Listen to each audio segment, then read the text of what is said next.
Basileia, reino. Busque primeiro o reino de Deus, pois Jesus está voltando. Mas buscai primeiro o reino de Deus e a sua justiça, e todas estas coisas vos serão acrescentadas. Mateus capítulo 6, versículo 33.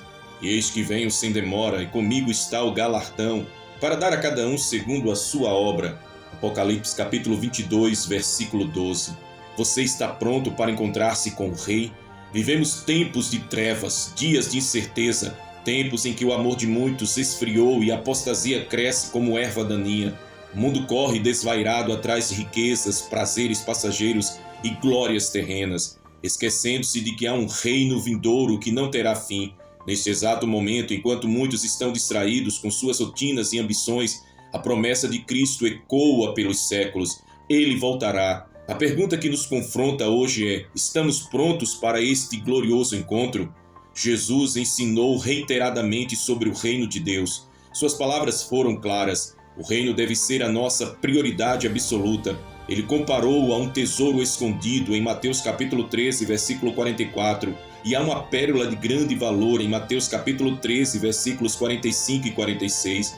Ele nos alertou para não nos prender ao que é efêmero, mas buscar as coisas do alto, Colossenses capítulo 3, versículos 1 e 2. No entanto, o que vemos hoje? Multidões correm atrás do supérfluo e negligenciam o essencial. Quantos estão acumulando tesouros nesta terra, mas estão espiritualmente falidos? Quantos se preocupam com a sua segurança financeira, mas não com a segurança de sua alma? O chamado de Jesus é claro: buscai primeiro o reino de Deus. Os sinais da volta de Cristo estão bem diante de nós. A palavra de Deus nos dá sinais inconfundíveis sobre o fim dos tempos. Guerras e rumores de guerras. Mateus capítulo 24, versículo 6. Fomes e pestes. Mateus capítulo 24, versículo 7.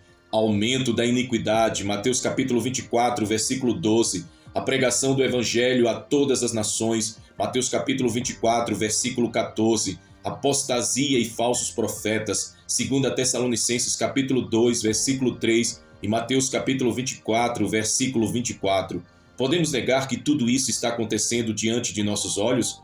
As evidências são gigantes e gritantes. O mundo jaz no maligno e os dias são maus. 1 João capítulo 5, versículo 19 e Efésios capítulo 5, versículo 16. Jesus nos advertiu que seria como nos dias de Noé, quando as pessoas viviam suas vidas normalmente, até que veio o dilúvio e as destruiu. Mateus capítulo 24, versículos do 37 ao 39. A qualquer momento, o rei pode retornar. Diante dessa realidade, Deus nos chama ao arrependimento. O arrependimento verdadeiro não é apenas um remorso passageiro, mas uma transformação profunda. João Batista proclamava: arrependei-vos, porque é chegado o reino dos céus. Mateus capítulo 3, versículo 2. Jesus repetiu essa exortação em Mateus capítulo 4, versículo 17. Arrepender-se é reconhecer a nossa pecaminosidade, abandonar o erro e nos voltarmos para Deus de todo o coração. Mas, infelizmente, muitos resistem ao chamado divino, se endurecem como o faraó, que diante das pragas recusava-se a se render ao Deus vivo. Quantos estão adiando a sua decisão, dizendo: amanhã eu me entrego, mas esquece de que o amanhã pode não chegar. Hoje, se ouvirdes a sua voz, não endureçais os vossos corações. Hebreus capítulo 3, versículo 15. O reino de Deus é para aqueles que vivem em santidade. A palavra declara: segui a paz com todos e a santificação, sem a qual ninguém verá o Senhor. Hebreus capítulo 12, versículo 14. Não podemos brincar com o pecado. Muitos têm vivido de forma morna, como os crentes de Laodiceia, aos quais Jesus advertiu que os vomitaria de sua boca. Apocalipse capítulo 3, versículo 16. É tempo de nos despertarmos. A segunda vinda de Cristo será gloriosa. Ele não virá mais como um cordeiro para ser sacrificado, mas como o leão da tribo de Judá, o justo juiz. O Apocalipse descreve o seu retorno. E vi o céu aberto, e eis um cavalo branco, e o que estava sentado sobre ele chama-se Fiel e Verdadeiro, e julga e peleja com justiça. Apocalipse capítulo 19, versículo 11. Todo olho verá, e aqueles que o rejeitaram se lamentarão. Apocalipse capítulo 1, versículo 7. Mas para aqueles que permaneceram fiéis, este será o dia de grande regozijo. O reino será estabelecido, e reinaremos com ele eternamente. Aleluia! Diante de tudo isso, qual deve ser a nossa resposta?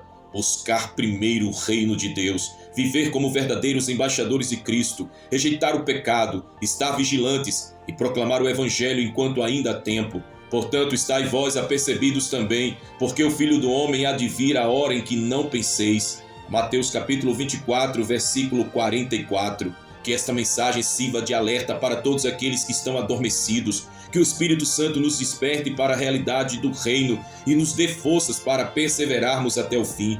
Jesus está voltando. Prepare-se, pois o rei vem. A palavra grega basileia que mencionamos no início dessa mensagem é um dos termos mais poderosos do Novo Testamento e representa a ideia central da mensagem de Jesus Cristo, traduzida como reino, domínio ou soberania. Esta palavra carrega um peso escatológico e eterno, apontando para o governo absoluto de Deus sobre todas as coisas. Jesus Cristo iniciou seu ministério terreno proclamando: arrependei-vos, porque é chegado o reino, Basileia dos céus. Mateus capítulo 4, versículo 17.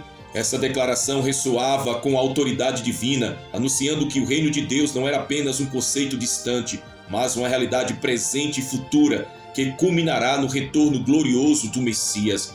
O Novo Testamento utiliza Basileia de forma recorrente, abrangendo 3 dimensões principais. A primeira, o reino presente. A soberania de Deus manifesta-se através do senhorio de Cristo nos corações dos fiéis. Segundo, o reino progressivo. A igreja como embaixadora do reino, expandindo a mensagem de salvação até os confins da terra. E terceiro, o reino futuro e consumado, a promessa gloriosa da segunda vinda de Cristo, quando ele reinará absoluta e visivelmente sobre todas as nações. Cada uma dessas fases aponta para um desfecho inevitável, a volta de Cristo como Rei dos Reis e Senhor dos Senhores. Apocalipse capítulo 19, versículo 16. Assim, estudar Basileia não é apenas um exercício teológico, mas um chamado para compreender a nossa posição no plano redentivo de Deus.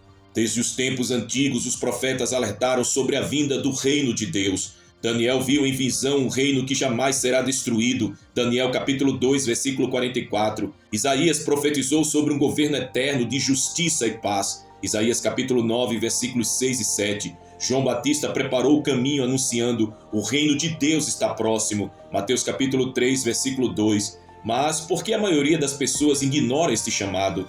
A humanidade, cega pelo materialismo e pelos prazeres temporais, negligencia a realidade eterna do reino de Deus. Contudo, a volta de Cristo não pode ser adiada. Ele voltará como juiz e recompensador, separando os fiéis dos infiéis. Mateus capítulo 25, versículos do 31 a 46. O estudo sobre Basileia, o reino, nos desperta para a urgência do arrependimento e da santidade. Cristo voltará em glória e todo olho verá. A pergunta que ecoa em cada coração deve ser: estamos prontos para habitar no reino eterno? A mensagem do Evangelho é clara: buscai primeiro o reino de Deus e a sua justiça, e todas essas coisas vos serão acrescentadas. Mateus capítulo 6, versículo 33. Que esta verdade nos conduza à fidelidade até o glorioso dia do Senhor. Em nome de Jesus, fique firme, meu irmão. Fique firme na rocha, fique firme na busca pelo reino de Deus em primeiro lugar em sua vida. Diante da revelação de Basileia, o reino de Deus, a pergunta que ecoa é: como devemos viver enquanto aguardamos o rei?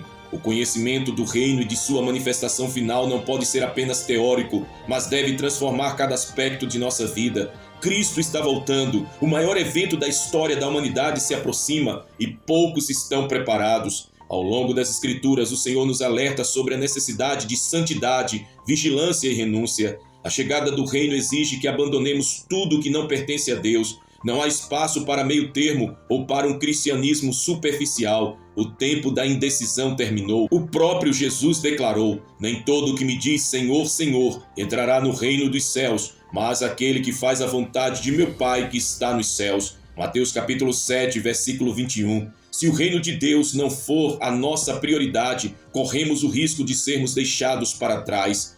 O reino de Deus não é compatível com o mundo. Vivemos em uma geração que relativiza o pecado e distorce a verdade, mas a palavra de Deus é inabalável. Porque esta é a vontade de Deus, a vossa santificação. 1 Tessalonicenses capítulo 4, versículo 3. A santidade não é opcional, mas um requisito para os cidadãos do reino. Devemos cortar da nossa vida tudo que nos afasta de Deus, seja qual for o custo. Pequenos pecados, tolerância com padrões mundanos, amizades que nos afastam de Cristo, tudo deve ser avaliado e abandonado se necessário.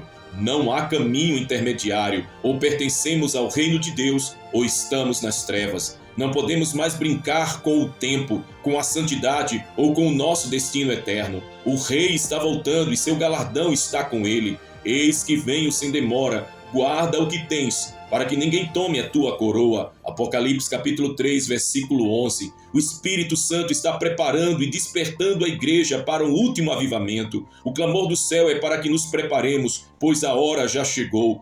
O que acontecerá com aqueles que rejeitaram o reino de Deus? Como será o julgamento diante do grande trono branco? Prepare-se, o dia do Senhor está à porta, meu irmão, minha amada irmã, minha preciosa irmã. O retorno de Cristo não será um evento silencioso ou oculto, mas uma manifestação gloriosa do reino de Deus em sua plenitude. No grego, Basileia representa o domínio absoluto do Senhor sobre todas as coisas, um reino de justiça, poder e santidade. Entretanto, junto com a manifestação do reino, virá também o juízo final. A separação entre os justos e os ímpios será definitiva. Cada pensamento, cada palavra, cada ação será exposta diante do Rei. Jesus Cristo, o justo juiz, trará retribuição para aqueles que o rejeitaram e galardão para aqueles que perseveraram na fé. As Escrituras são claras. E como aos homens está ordenado morrerem uma vez, vindo depois disso o juízo. Hebreus capítulo 9, versículo 27. Diante desta realidade, precisamos refletir: onde estaremos quando o Rei se assentar em seu trono de glória? Cristo descreveu essa separação de maneira inconfundível. E todas as nações serão reunidas diante dele, e apartará uns dos outros, como o pastor aparta dos bodes as ovelhas. Mateus capítulo 25, versículo 32. A distinção entre o povo de Deus e os rebeldes será feita por critérios eternos e imutáveis. Não importará status social, riquezas ou fama terrena. A única pergunta que permanecerá: fomos fiéis ao Rei e ao seu reino? Os justos, os filhos do Rei, aqueles que buscaram primeiro a basileia de Deus. Mateus capítulo 6, versículo 33. Os que venceram o pecado, guardaram a fé e perseveraram até o fim, receberão a entrada triunfal na cidade celestial. Já os ímpios, os rebeldes contra o reino, aqueles que rejeitaram Cristo e se afundaram na iniquidade, os que amaram o presente século e se recusaram a se arrepender, serão lançados na condenação eterna. Não há mais tempo para indecisão. O Rei está vindo com poder e grande glória. O juízo está preparado e cada um dará conta de sua vida. Onde estaremos nós? Entre os filhos do reino ou entre os condenados? Eis que venho sem demora. Bem-aventurado aquele que guarda as palavras da profecia deste livro. Apocalipse capítulo 22, versículo 7. Que essa mensagem ressoe como um alarme espiritual. O tempo da graça está se esgotando e apenas aqueles que fazem parte de Basileia, da Basileia de Deus, terão a sua recompensa eterna. Busquemos ao Senhor enquanto há tempo. Neste momento eu te convido a fazer uma oração profunda, um clamor pela manifestação do reino de Deus em sua vida, em minha vida, para que possamos colocar esse reino sempre em primeiro lugar, tanto o reino de Deus como a sua justiça. Senhor Todo-Poderoso, Deus Eterno, Criador dos céus e da terra, nos achegamos diante do teu trono com reverência e santo temor. Tu és o Alfa e o Ômega, o princípio e o fim, o Deus que governa soberanamente sobre tudo e sobre todos. O teu reino, ó Pai, é eterno, imutável e indestrutível. Neste momento de oração, inclinamos os nossos corações diante da tua majestade e clamamos para que a tua glória se manifeste sobre a terra, para que a tua basileia, o teu reino, venha com poder e justiça, estabelecendo a tua soberania entre os homens. Senhor, abre os céus sobre nós, derrama do teu Espírito e prepara-nos para a volta gloriosa do teu Filho amado Jesus Cristo. Pai Santo, reconhecemos a nossa pequenez diante da tua grandeza. Confessamos que muitas vezes nos distraímos com os prazeres passageiros deste mundo e nos afastamos da tua vontade. Mas hoje, Senhor, voltamos os nossos corações para ti. Perdoa-nos, ó Deus, lava-nos no sangue do Cordeiro, purifica as nossas vestes e dai-nos um coração íntegro e quebrantado. Que nenhum resquício de pecado nos separe de ti. Renunciamos agora a todo o pecado e toda a impureza, a toda a iniquidade que tem tentado nos prender. Senhor, santifica-nos completamente em espírito, alma e corpo, para que sejamos encontrados irrepreensíveis no dia da tua vinda. Pai, entregamos as nossas vidas, a nossa família, as nossas casas e a nação inteira. Declaramos ela na tua presença, diante de ti. Vem, Senhor Jesus, que a tua vontade seja feita, que o teu reino venha e que a tua justiça triunfe sobre toda a terra. Nós te adoramos, nós te louvamos, nós te glorificamos, ó Pai de amor, e fazemos essa oração no nome daquele que vive e reina para todo sempre, em o nome de Jesus Cristo, nosso Senhor e Salvador, a quem adoramos, a quem reverenciamos. Amém e amém. Bem, chegamos ao final desta poderosa mensagem sobre o reino de Deus e o juízo final. Agora queremos ouvir você. Queremos que você, no espaço de comentários abaixo, declare a sua fé e convicção com palavras que glorificam o nome do Senhor. Declare mais ou menos assim: eu pertenço à Basileia de Deus, nada me separará do seu reino. Jesus Cristo é o meu Rei, Senhor. Estou preparado para a sua volta. Eu renuncio ao pecado, escolho viver para Cristo. Maranata, ora vem, Senhor Jesus. E declare também: eu e a minha casa serviremos ao Senhor até o fim. Que essas palavras ecoem não apenas nos comentários, mas também em nossas vidas. Não fique calado, declare com ousadia e fé. E se esta mensagem impactou a sua vida, não pare por aqui. Ajude-nos a espalhar essa verdade ao maior número de pessoas possível. Inscreva-se no canal se você ainda não é inscrito, ative o sininho das notificações para que você possa receber todas as mensagens que diariamente postamos aqui em nosso canal. E mais uma vez, compartilhe esse vídeo com a sua família, com seus amigos, com seus irmãos em Cristo. Juntos estamos anunciando a volta gloriosa do Rei dos Reis. Que a graça do Senhor Jesus Cristo, o amor de Deus Pai e a comunhão do Espírito Santo seja com todos vós, desde agora e para todos sempre. Amém e amém. Deus te abençoe poderosamente. Nos vemos na próxima mensagem, no próximo vídeo.